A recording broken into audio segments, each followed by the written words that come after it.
Many people complain कि अंडे नहीं बन रहे हैं, कम उम्र है तब भी नहीं बन रहे हैं। अब कम उम्र हो चाहे बढ़ती उम्र हो, FSH नहीं बन रहा, हार्मोनल इम्बैलेंस है, किसी भी कारण से अगर एग प्रोडक्शन नहीं हो रहा तो आज की डाइट थेरेपी आपके लिए है।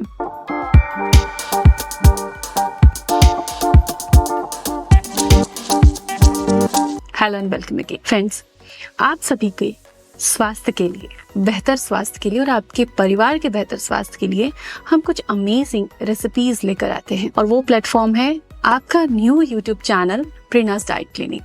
आशा करते हैं कि डिस्क्रिप्शन में दी गई लिंक से आप वहां हमें ज्वाइन करेंगे और नई नई रेसिपीज को सीखेंगे और डाइट टिप्स सीखेंगे, जिससे कि दवाओं की होगी छुट्टी और सेहत होगी आपकी मुट्ठी में। सो फ्रेंड्स, आज एक रिसर्च पर आधारित जानकारी आपको साझा कर रही हूँ, जिसमें कि 3 अमेजिंग हर्ब्स के बारे में बताया गया है जो कि एज अ फूड हम अपनी डाइट में ले सकते हैं और उसके बहुत ही कम साइड इफेक्ट्स हैं। और ऐसे कई हर्ब्स मसालों के तौर पर, सब्जियों के तौर पर हम अपने डेली डाइट में यूज़ भी करते हैं।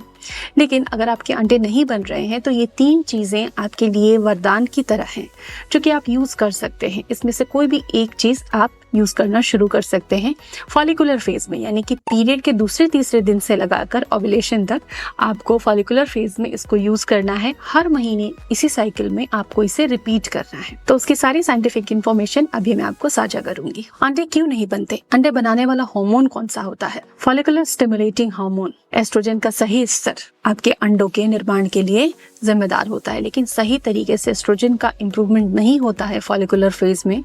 FSH का स्तर नहीं ठीक से बनता है। FSH कम हो तब भी समस्या होती है, FSH ज्यादा हो तब भी समस्या होती है। FSH का एक पर्टिकुलर रेंज बॉडी को चाहिए जिसमें कि वो हेल्दी एग प्रोड्यूस कर सके और ऑप्टिमम साइज तक ले जाए, और फिर ल्यूटिनाइजिंग हार्मोन रिलीज होता है जिससे कि एग मैच्योर होकर ओव्यूलेट होते हैं। ये प्रक्रिया होती है, तो इसको अगर आपका शरीर नहीं कर पा रहा नेचुरली, कुछ गड़बड़ है हार्मोन्स की, तो ऐसे में ये हर्ब्स आप लेना शुरू कीजिए। सबसे पहले हर्ब है फेनल। स्टडीज में ये पाया गया कि जो सौंफ होती है उसमें 50 से 60% एंथॉल फेनोलिक एस्टर्स होते हैं। और उसके अलावा 18 से 22% वॉलेटाइल मटेरियल ऑयल एंड कुछ प्रोटीन भी पाया जाता है, और ये बहुत अमेजिंग होता है आपके FSH को इम्प्रूव करने के लिए। फेनल जो होती है एस्ट्रोजेनिक होती है, FSH और LH को भी इम्प्रूव करती है। फॉलिकुलोजेनेसिस की प्रॉपर्टी इसके अंदर पाई जाती है कि इसके सेवन से आपका FSH का स्तर ठीक होता है और हाँ, एग बनना चालू होता है। तो आप इसे मासिक चक्र के दूसरे-तीसरे दिन से, यानी कि पीरियड के दूसरे या तीसरे दिन से लेना शुरू कर सकते हैं। जिनको डायबिटीज है उनके लिए अमृत की तरह है, क्योंकि ये एंटी डायबिटिक होती है। और जिनको लीवर प्रॉब्लम्स हैं, जिनको गैस्ट्रिक इश्यूज है, उसमें भी एडिशनली हेल्प करता है, क्योंकि हिपैटो प्रोटेक्टिव है, आपके लीवर के फंक्शन को सपोर्ट करता है, लीवर को हेल्प करता है उसके एंजाइम सीक्रेट करने में। सो सौंफ के बहुत सारे फायदे हैं। यूं ही नहीं, हम इसको खाने के बाद माउथ फ्रेशनर के रूप में हमेशा से यूज करते आए हैं। कुछ तो खास है इस सौंफ के अंदर। तो आप सौंफ यूज कैसे करेंगे, आपके मन में सवाल होगा। ठंडी जगहों पर आप इसकी चाय बना सकते हैं। याद रखें, इसमें शक्कर का इस्तेमाल ना करें। आप धागा मिश्री, जो डले में मिश्री आती है, उसका इस्तेमाल करें। उसमें केमिकल्स नहीं होते। आप चाय बना रहे हैं तो उसमें हनी भी यूज कर सकते हैं अगर आपके पास मिश्री नहीं है। आपको क्या करना है, सौंफ को आप रात को पानी में भिगोएं। 1 चम्मच, छोटे चम्मच सौंफ ले सकते हैं। एटलीस्ट 3 ग्राम सौंफ आ जानी चाहिए, 2 से 3 ग्राम सौंफ हो। उसको 1 गिलास पानी में सोख कीजिए, 1 डला मिश्री का डाल दीजिए। रात भर में डिजोल्व हो जाएगा। सौंफ से सारा कुछ सार उस पानी में आएगा। सुबह छान कर छलनी से उस पानी को पिएं खाली पेट। थायराइड की दवा लेते हैं अगर आप, तो थायराइड की दवा लेने के 30-40 मिनट बाद इस पानी को पी सकते हैं। पानी पीने के बाद 30 मिनट तक आप कुछ ना खाएं। याद रखें, उसको असिमिलेट होने दीजिए बॉडी में। अब दूसरा तरीका कि हमारे यहाँ तो ठंड है, हम कैसे पानी पी सकते हैं, क्या इसे उबालना है? अगर आप चाहें, आपके यहाँ ठंड बहुत ज्यादा है या सर्दी का मौसम है, तो इसकी आप चाय बनाकर ले सकते हैं। मिश्री या शहद का प्रयोग इसमें किया जा सकता है। दूसरा अमेजिंग हर्ब है एशियन गिंजिंग। गिंजिंग कई प्रकार की होती है, लेकिन एशियन गिंजिंग को बहुत माना जाता है FSH प्रोडक्शन के लिए। ये सीरम एस्ट्राडियोल को इम्प्रूव करता है, जिससे कि FSH यानी एग बनने की प्रक्रिया अच्छे से हो पाती है।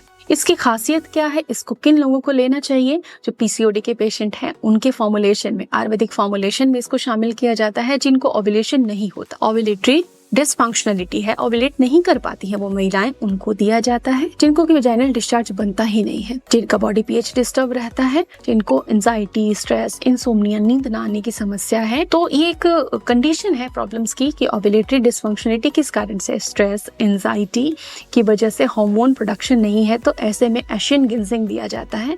सो अगर ये कंडीशन आप पे अप्लाई होती है तो आप इस हब को यूज कर सकते हैं। इसे पाउडर के रूप में, कैप्सूल टैबलेट के रूप में मार्केट में देखा जा सकता है। डिस्क्रिप्शन में लिंक्स दी हुई हैं, आप वहां से इनको सर्च कर सकते हैं। इसके अलावा तीसरी अमेजिंग हब है ब्लैक कोहोश। इसमें कुछ फिनोलिक कंपाउंड्स और ग्लाइकोसाइड्स होते हैं जो कि ओवेरियन सिस्ट को दूर करने के लिए प्रभावी माने जाते हैं। तो ब्लैक कोहोश को भी आप यूज कर सकते हैं। ओवेरियन स्टिमुलेशन के लिए जिस तरीके से क्लोमिट्स टैबलेट का यूज किया जाता है, बिल्कुल उसी तरीके से ब्लैक कोहोश को यूज किया जा सकता है।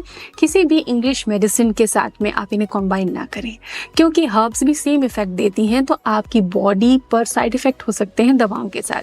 तो या तो आप मेडिसिन यूज कीजिए या फिर आप हर्बल थेरेपीज यूज कीजिए, ये भी इक्वली इफेक्टिव होती हैं विदाउट एनी साइड इफेक्ट। अगर आपको लगता है कि इनको लेने से आपके डाइजेशन में, आपकी बॉडी में कुछ प्रॉब्लम है, तो आप एलर्जिक हो सकते हैं, आप इसे लेना बंद कर सकते हैं। ये एक्टिवेट करती है हाइपोथैलेमस एंड पिट्यूटरी एक्सिस को, जिससे कि एस्ट्रोजन प्रोडक्शन इंप्रूव होता है। तो black cohosh is equally very very important herb for egg production. So आप इन तीनों हर्ब्स को यूज कर सकते हैं। और भी कोई जानकारी चाहिए, आपके कुछ सवाल आ गए हैं इस वीडियो को देखने के बाद, तो कमेंट सेक्शन में आप जरूर लिखें। Thanks for watching.